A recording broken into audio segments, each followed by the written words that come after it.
Thompson trying to do what very rarely happens here at this racetrack, winning out of the #1 spot. 25 years with the alcohol funny cars and dragsters coming here. The #1 qualifier has only gone the distance 6 times.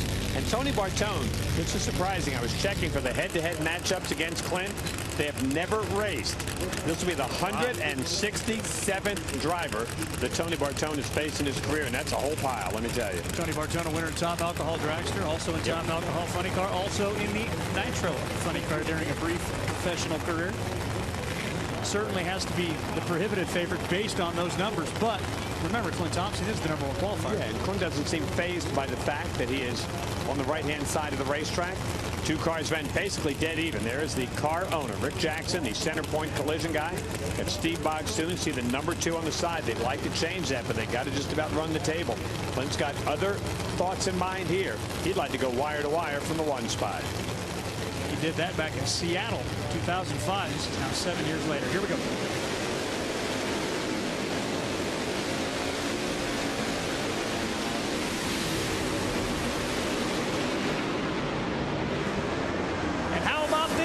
He's gonna do it. Give it to Clint Thompson with another 5:59. Bartone slows to a 5:68. Clint Thompson gets his 4th national event win. Clint Thompson still tries to get his helmet off. He's got his Wally standing by. We heard the yells. Clint, we know you're excited about this one. What does this win mean to you? Oh man, it means so much. I mean, we have worked so hard at this deal. My whole crew, my wife, Bob Miner, Chuck and Dan and Matt, and the guys that couldn't be here this weekend that usually help us. I got to thank them all. Glory to God for just giving us the opportunity to be out here. And I mean, I just beat Tony Bartone. I mean, that guy is awesome. Awesome team over there. And man, does it feel so good. Full throttle. It's awesome. Lucas Oil, appreciate it. I got to say hey to Redline Oil because they help us out. They give us a great oil product. And oh, and I got to remember my sponsor, CleanPlanetEnterprises.com. They provide oil spill abatement, any kind of spill abatement stuff. Look them up on the internet, Clean Planet Enterprises. Oh, thank everybody. Grab that Wally. Congratulations. Mike Dempke, the masked man, Chris's brother, hoping he can get the win right here. Two cars were dead even in the last round. Oh, and this baby's over early. And we're going to crown a champion here at the Texas Motorplex. His name, Jim Whiteley. How about that with a punctuation mark on the end? 5:27.5, low elapsed time for the weekend for your Lucas Oil Top Alcohol Dragster World Champion. Boat racing days a number of years ago. Look at Jim up there on the big screen as he climbs out. Karen Stouffer is on a Suzuki, the last Suzuki winner on the tour, with Michael Phillips right here last year. Michael Ray had 1/100 of a second advantage off the starting line, and he's pulling away to get his first win. Michael Ray, 692, 192 miles an hour, becomes the 40th rider to win a race in pro stock motorcycle history. This is unbelievable. I mean, Michael is such a good rider, composed. We have the best people helping us. It's just all our friends. Unbelievable. How composed are you? I'm a wreck right now. This is great. This is awesome. I appreciate you guys, and it's been unbelievable. Congratulations. Down to Gary Gerald. Michael Ray, as a rookie in this sport, and the dominance we've seen from the Harley-Davidson team this season, did you dare dream that you might be able to experience this moment this year? I did. I believe it was Wednesday or Thursday morning when I got up and I read the rules. And it shows that there's parity right now in this class. And for everybody that gave me a chance, I started my career here with Hal and Rugger Gottsacker racing AHDRA. And a guy named John Hammett gave me a shot. And Hal and Rugger and everybody, my wife, my family believed in me. And for Viper Motorcycle Company, everybody from Texas in those stands and everybody from our dealerships, thank you for everything you do. This is so amazing. It's a dream come true. I've been waiting to hold one of those my whole life since John Myers and Dave Schultz used to do it. Oh my gosh. Hey, we kind of match, right? Yeah. Well done. Thank you.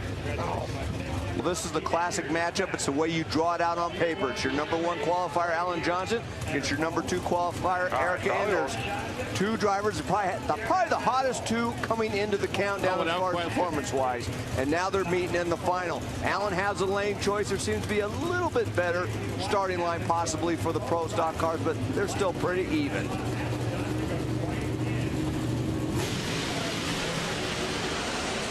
Erica's out first. She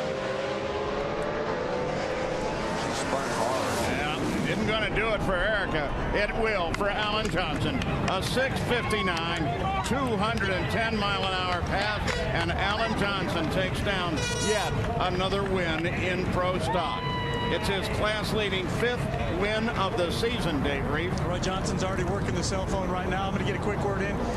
They got a little closer to you after the last race, so how good does it feel to get a little more cushion for the national event, winning the countdown? Oh, it feels great. Get away from Jason and Greg, you know, but it's awesome. Who are you calling? I was trying to call my wife. Hey, we won. Good job. Good move. Yeah, we did.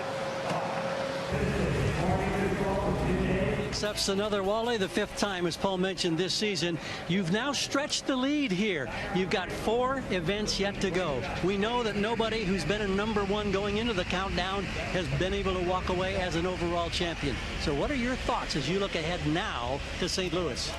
Thank the Lord first. You know, this Mopar Dodge Avenger team is, as I've been saying, it's bad to the bone. Crew's bad to the bone. Erica's bad to the bone. Everybody's bad to the bone, and you know, hopefully we can take that #1 deal and make that a thing of the past this year. Mopar Dodge Avenger, bad to the bone. Bob Tasca, his last race win was at Englishtown in 2009. Kind of odd could you've gotten today if you said that just be spoilers in the final round of Funny Car. Oh, you couldn't have gotten any. I wouldn't have done it. I mean, I wouldn't either, but it tells you how temperamental these race cars are. And how close all of it is. Jamie. It's a very different Dallas for Matt Hagan. Here last year, he was fighting for a championship. This year, he's not. And because of that, he's in a very different place mentally. This week, he took his son to football, his daughter to ballet, and just enjoying time with his family. That's made him more relaxed and motivated as he heads into this final. Hagan won here, 2010. That time over John Ford. He took John out very early in competition here today.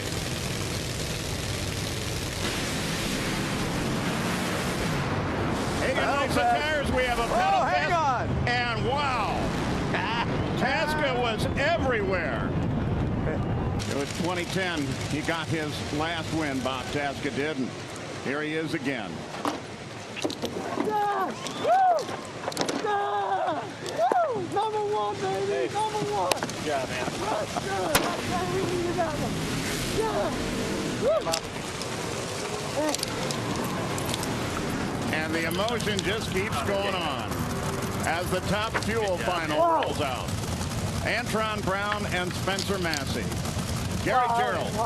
Bob Tasca, how much does this win help salvage your season? Oh, man, I don't even know what to say. I'll tell you one thing. I dedicate this win to all the Ford fans and the people behind these logos, Motorcraft, Quick Lane, and Ford. They never stopped believing in us.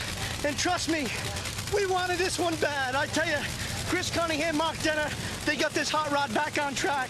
I'm so proud of all my guys. And if my wife's watching, darling, pack the kids up. We're moving to Texas.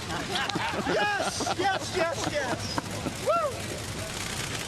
So Antron Brown and Spencer Massey, the final pair to go down the track, the finals of Top Fuel. Well, we've seen tire smoke in the final of Funny Cars. What are we going to see in Top Fuel? It's still warm out there. It's still very tricky.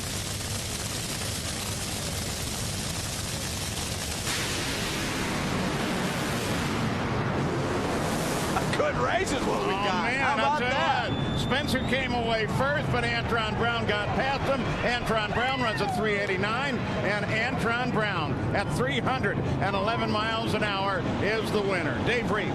It's Mark Oswald. Shakes hands with everybody, including the other team. Mark, we talked earlier today, and I know this wasn't the kind of weekend you wanted. I sensed a lot of frustration. You still feeling that frustration right now? Oh, not right now. I mean, that was just by the grace of God. I mean, our stubborn heads all weekend, we didn't run good, and he just kept giving us a chance to beat on it, and we finally got there. Just tuning the knobs the wrong way? Yeah, it's just back and forth with some things on one side of it and then the other, and we finally got enough chances even we could get it right. A lot of years racing here, and that man finally gets to go to victory lane at the Texas Motorplex. Antron Brown in 1999 got his first ever professional Wally on a Pro Stock motorcycle at this racetrack. Now 13 years later, you've got one here that puts you into a tie for the championship points lead with your teammate. How good does that sound after the disappointment of Charlotte? It sounds so awesome, Gary, but first, foremost, got to give the glory to God. That was a blessing, man, but you just got to believe. And our team just dug deep. This Mako Tools, U.S. Army Aaron's, Toyota Valvoline, Top Fuel Dragster did a heck of a job. And, man, I got to work on my brake. I'm hitting the brake too soon because I'm so excited, but that was an incredible run by this team. And what Don Schumacher orchestrates is unreal. That 89, that final, that hot track, that was an incredible run, but that's what you need to do to beat a team like that. They're incredible. Good oh, thanks, Don. Oh, thank you so much. Oh, we just keep sticking with it, man. Getting that new clutch worked out, boss. It was like getting those fits. It took you some time, but you got her done. Thank you so much. The guys are doing super. Yes. Yes. Sean, right here, baby. Woo! Thank you.